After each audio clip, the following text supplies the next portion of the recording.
You want to know what's really happening to motorcycle dealerships across the United States right now? They're not just slowing down, they're closing, one after another.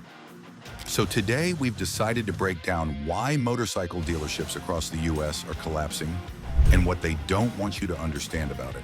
Because right now, prices, inventory, and financing are shifting fast.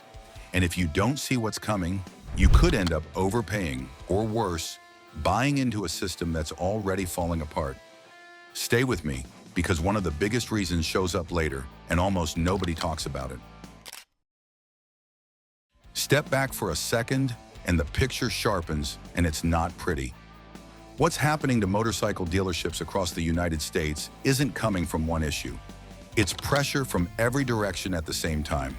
Not just the economy, not just shifting buyers, and definitely not just a slow year. On the surface, things still look normal.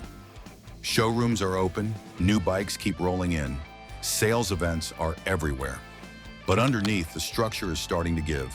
The riders who carried this market for decades are aging out. The next wave isn't replacing them the same way.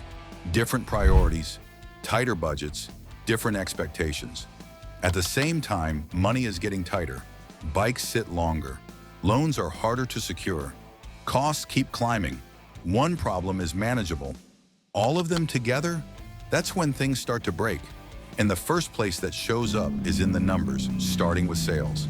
And if this kind of real, no-filter breakdown is exactly what you've been looking for, hit that like button, drop a quick hype in the comments, and subscribe, because that's what keeps us digging into topics most riders only figure out after it costs them money. Let's start with the clearest warning sign. Sales are slipping. Over the past few years, new motorcycle sales across the United States have dropped by roughly 5 to 9%. That might not sound dramatic, but in this business, even a small dip hits hard. Dealerships don't survive on massive profit per bike. They depend on steady movement, units coming in, units going out, week after week. Break that rhythm and everything starts to feel it. Fewer people walk through the door, fewer deals get done. Showrooms that used to feel alive start to go quiet, and quiet gets expensive fast. Every bike sitting on the floor ties up money. Bills don't pause. Payroll doesn't wait. At first it feels temporary, then it lingers, then it becomes the new normal. And once sales stop carrying the weight, the next crack starts to show.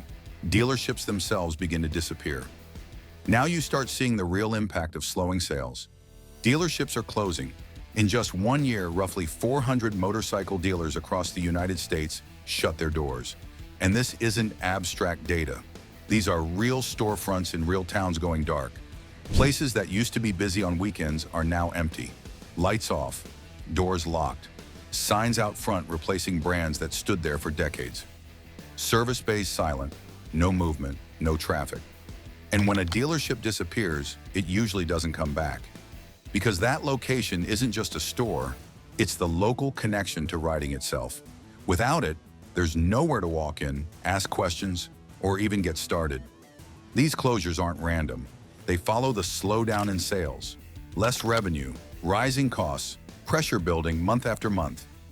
And eventually something gives. But here's where it gets more serious. The next generation never stepped in to replace what's leaving. The next problem isn't as obvious as a closed storefront, but it's far more dangerous. The customer base is aging out. Right now, the average rider in the United States is over 50.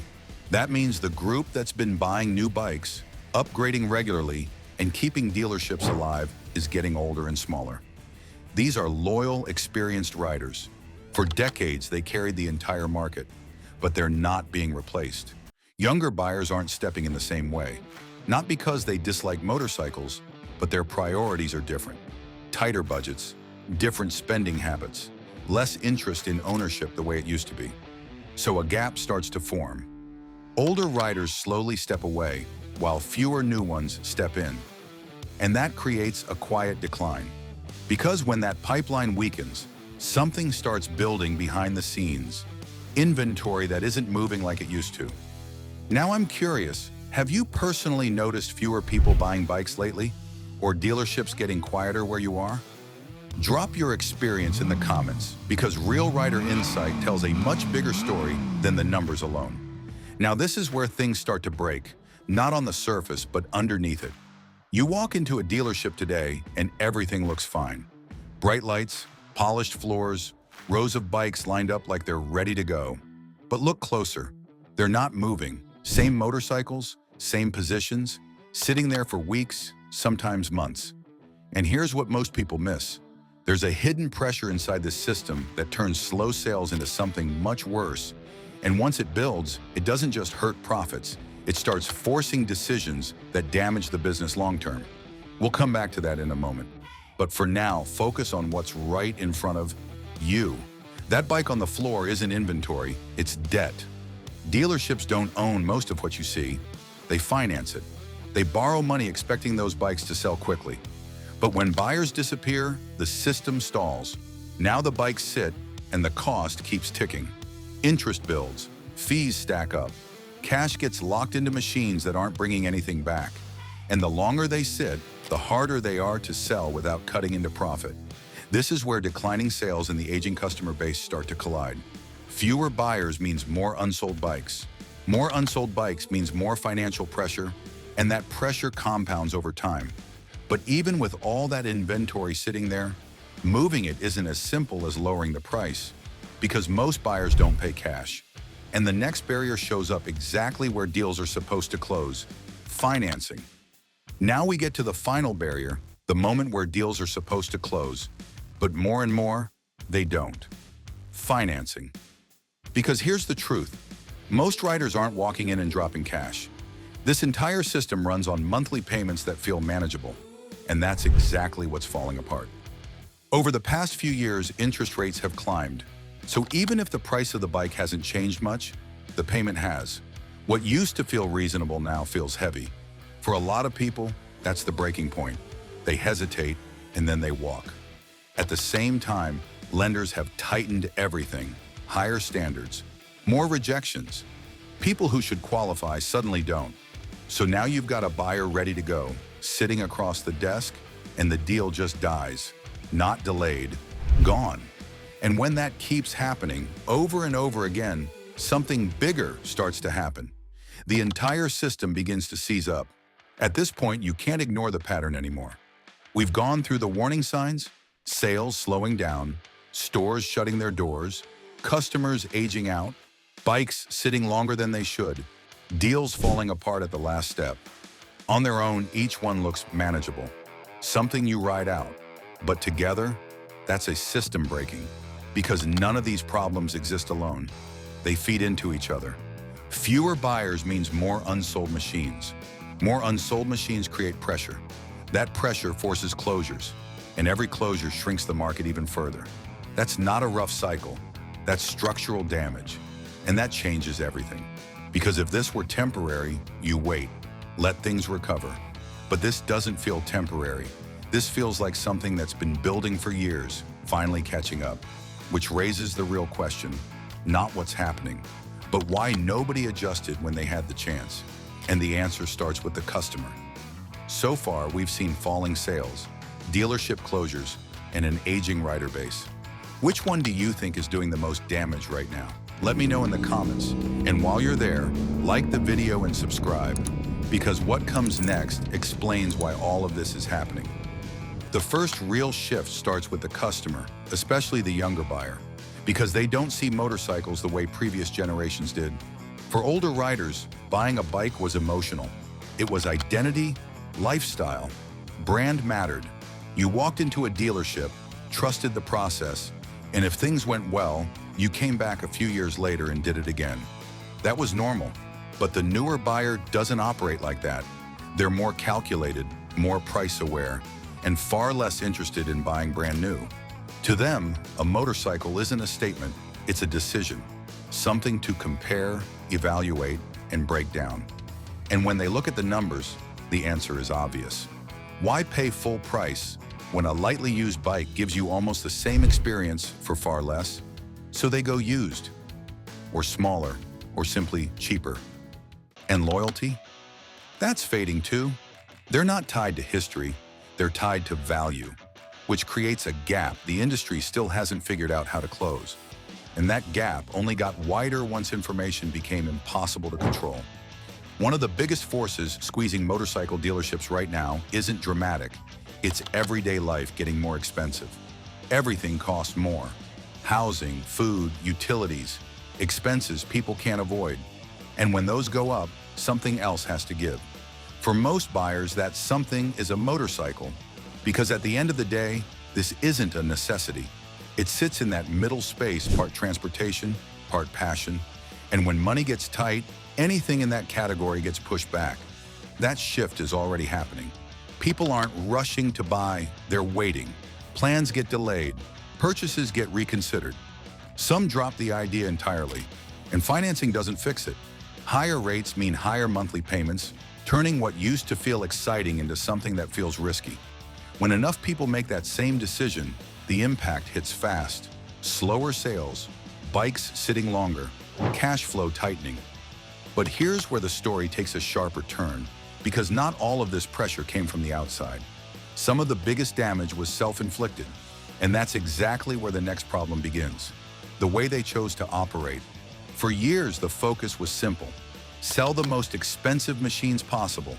Big touring bikes, premium cruisers, fully loaded models with the highest margins. And to move those, they aimed almost entirely at older, wealthier riders who could afford them without hesitation. In the moment, it worked. Strong profits, easy approvals, steady business. But while they were chasing immediate returns, they ignored what actually keeps a market alive. New riders coming in. Younger buyers were never seriously brought into the fold. Entry-level options were limited. The experience felt distant, sometimes even dismissive. Instead of building loyalty early, dealerships kept leaning on the same shrinking group. Now that group is fading, and there's nothing behind it. What looked like a winning strategy quietly hollowed out the future. And just when that strategy should have been corrected, something happened that gave dealerships a false sense of security. Because the next phase didn't expose the problem, it hid it. It made it all look like it was working. The pandemic boom. Almost overnight, everything shifted. Travel disappeared, schedules opened up, and people started looking for something they could do on their own. Motorcycles fit perfectly. Demand jumped. Showrooms that had been quiet suddenly couldn't keep bikes on the floor. But this wasn't real stable growth. It was a surge. Extra cash from stimulus, fewer places to spend it, and low borrowing costs pushed people toward big purchases. At the same time, production slowed, inventory tightened, and prices climbed. Dealers suddenly had leverage again, and instead of treating it like a temporary window, many treated it like a new baseline. They stocked up, took bigger risks, raised prices, leaned even harder into expensive models, assuming demand would stay strong. For a while, it felt like confirmation. Then the conditions disappeared. Costs rose, rates climbed, priorities shifted back. Buyers pulled away just as fast as they arrived. And what was left behind wasn't growth, it was exposure. But that illusion didn't last, because what looked like growth was actually pressure building underneath. And when the market corrected, it exposed everything at once. And that's where the next phase of this story begins. When you stack all of this together, rising costs, an aging customer base, flawed strategy, and that temporary pandemic surge, the direction becomes hard to ignore. This isn't a dip that corrects itself. It's a longer shift that's going to play out over the next few years. First, closures won't slow down, they'll pick up speed. The dealers already under pressure, high expenses, slow-moving inventory, shrinking demand are the first to go. What you're seeing now is just the early wave. As margins tighten and cash flow gets unpredictable, more locations will quietly disappear. At the same time, the landscape starts to compress. Larger groups with deeper pockets begin absorbing smaller stores. Fewer names, bigger footprints. And underneath all of that, the old dealership model keeps losing ground. It used to depend on strong margins, limited transparency, and repeat buyers who came back without question. That environment is gone. Buyers today compare everything, question everything, and spend far more carefully. But industries don't just disappear, they transform. And as the traditional model weakens, something else begins to take its place. and that shift becomes clear in what buyers are choosing next. As the traditional dealership model loses its grip, the market isn't just getting smaller, it's moving in a different direction. And that shift is coming straight from how people choose to buy today. One of the clearest changes is the surge in used motorcycles. For a lot of buyers, especially those coming in for the first time, cost matters more than anything else. A pre-owned bike offers a lower entry point, less financial pressure, and in many cases, almost the same riding experience. In a tighter economy, that trade makes sense. And as more riders lean that way, the used market keeps expanding, while new sales take the hit. At the same time, attention is shifting towards simpler, more practical machines. Entry-level and mid-range bikes are becoming the focus because they fit real-world needs, lower payments, better efficiency, easier ownership. Prestige matters less when the numbers don't add up. Then there's the buying process itself. More people start online, and many would rather finish there. They expect clear pricing, quick comparisons, and a smooth process. Sitting in a showroom for hours going back and forth feels outdated now. All of this points to a different kind of market, leaner, more informed, and far less dependent on the old system. And not every brand is built to survive that shift. Because when the market shifts this hard, not every brand takes the hit the same way. Some are built in a way that leaves them exposed, and the pattern is easy to spot. These are the premium, cruiser-heavy brands built around large, expensive machines and a customer base that's been getting older for years. The first pressure point is cost. High purchase prices, higher monthly payments, expensive ownership. That alone narrows the number of people who can realistically step in. And in a market where affordability is starting to decide everything, that's a serious disadvantage. But the bigger issue runs deeper than price. It's who those bikes were built for. For decades, these brands leaned on older riders, loyal, financially stable, and willing to spend. That worked for a long time, but it also created a dependency that's now turning into a weakness. Because as that group steps away, there isn't a strong wave replacing it. Younger buyers think differently. They compare more, spend less, and they're not tied to legacy names the same way. Many go smaller, cheaper, or used instead. That shift cuts straight through the foundation these brands relied on. And adjusting isn't simple. Moving down market risks losing identity, and that takes time. Time that some of them don't have. Meanwhile, other brands are already moving in a different direction, and that gap is getting wider. On the other side of the shift, there's a different group of brands, and they're not fighting the market, they're moving with it. These are the companies focused on accessibility over image. Their bikes are priced within reach, designed to be used every day, and built for riders who care more about practicality than prestige. And right now, that alignment matters more than ever. Buyers today are cautious. They're running the numbers, thinking long-term, and avoiding anything that feels like a necessary risk. A simpler, lower-cost motorcycle fits that mindset perfectly. It lowers the barrier, reduces pressure, and makes the decision easier. Reliability plays into this just as much as price. For newer riders, confidence is everything. They want something predictable, easy to maintain, and efficient to run. Not complicated, not intimidating, just dependable. And most importantly, these brands show up where it counts, entry-level and mid-range. That's where new riders begin. They don't start big. They start smart, then grow over time.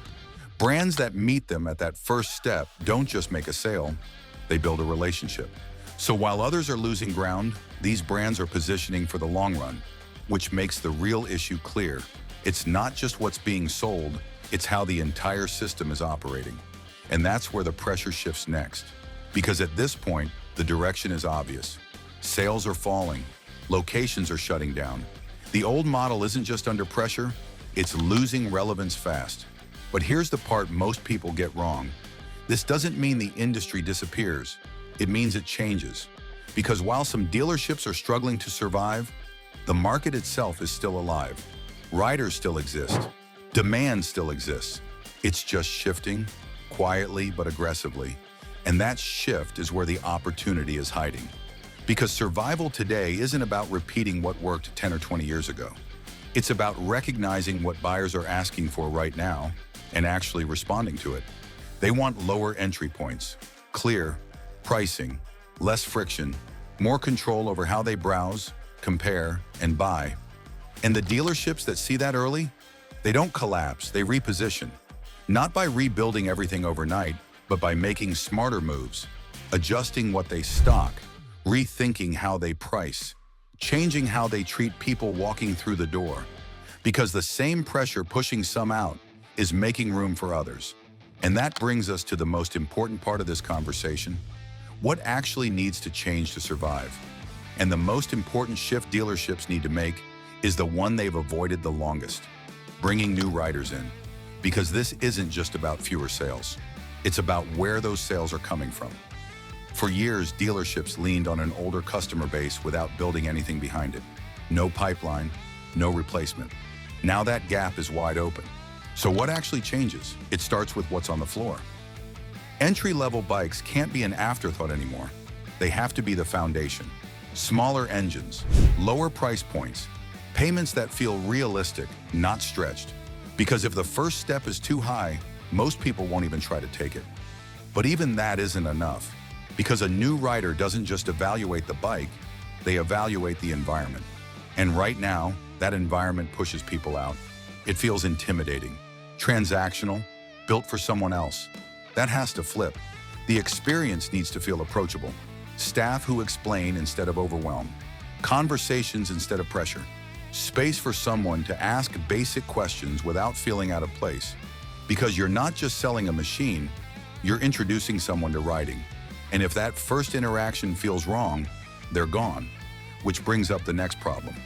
Even when someone walks in, and even when they're interested, do they actually trust what they're being told? Because the next shift is where a lot of dealerships are still stuck, and it's costing them more than they realize. Pricing. Because for today's buyer, the biggest barrier isn't always the number, it's whether they believe it. For years, the dealership model ran on negotiation, numbers that changed, fees that appeared late, a price online that didn't match what showed up on paper. And back then, it worked. Today, it backfires because buyers don't walk in blind anymore. They've already compared listings, checked market values, read real experiences. By the time they step into a showroom, they know what the bike should cost, and they're watching for anything that doesn't line up. So the moment the price shifts, trust disappears. And once that's gone, the deal is already dead, which means the model has to change. Pricing needs to be clear from the start. What you show is what you sell. No last-minute add-ons, no hidden charges waiting at the finish line, just a number that holds up from the first click to the final signature. But even that isn't enough on its own, because the way people buy has changed just as much as what they expect to pay. They don't just want to browse online anymore. They want control over the entire process. And dealerships that can't provide that are already falling behind. Before we get into what dealerships should have done next, if you're getting value from this, hit like. And if you want deeper breakdowns like this before the market shifts again, subscribing now puts you ahead of that curve. For a long time, dealerships treated customers like numbers, and that's where everything started to break. Because this isn't just about selling motorcycles anymore. It's about whether people trust the process at all. Walk into a lot of showrooms today, and the feeling hasn't changed. Pressure instead of conversation, vague answers instead of clarity. The sense that you're being handled, not helped. That used to work. Now it pushes people straight out the door, because today's buyer doesn't argue. They don't negotiate endlessly. They leave and they don't come back. So fixing this starts with something simple but powerful: consistency, service that feels honest, pricing that stays steady, communication that doesn't shift depending on who's asking. When people know they're not going to get played, they relax. And when they relax, they return.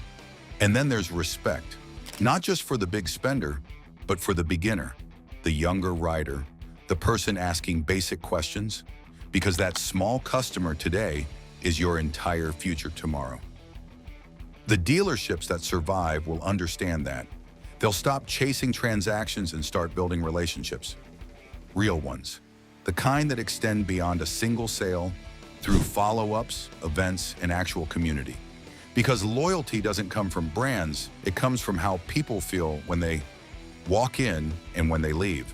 And when that finally changes, something else starts to change with it. The outcome. Because in the end, this isn't random, and it isn't unfair. It's the result of years of ignoring what was right in front of them. The signs were clear. Younger riders stepping back, prices climbing too far, experiences falling behind. And instead of adapting, too many dealerships stayed the same. Now the market has changed, and they didn't. This isn't a temporary slowdown, it's structural. The industry has shifted toward affordability, transparency, and control, and anything built on the old model is being pushed out. That's why this is happening. Not bad luck, cause and effect. But this isn't the end. The dealerships that adapt can still survive. The ones that don't, they're already on their way out. If this breakdown changed how you see dealerships and the risk behind buying right now, don't stop here. The next video takes you deeper into where the smartest riders are actually buying instead. Tap into the next video now and stay ahead of the shift. Subscribe if you want to ride with us long term. And if this helped you, hit like. It tells us to keep going deeper like this.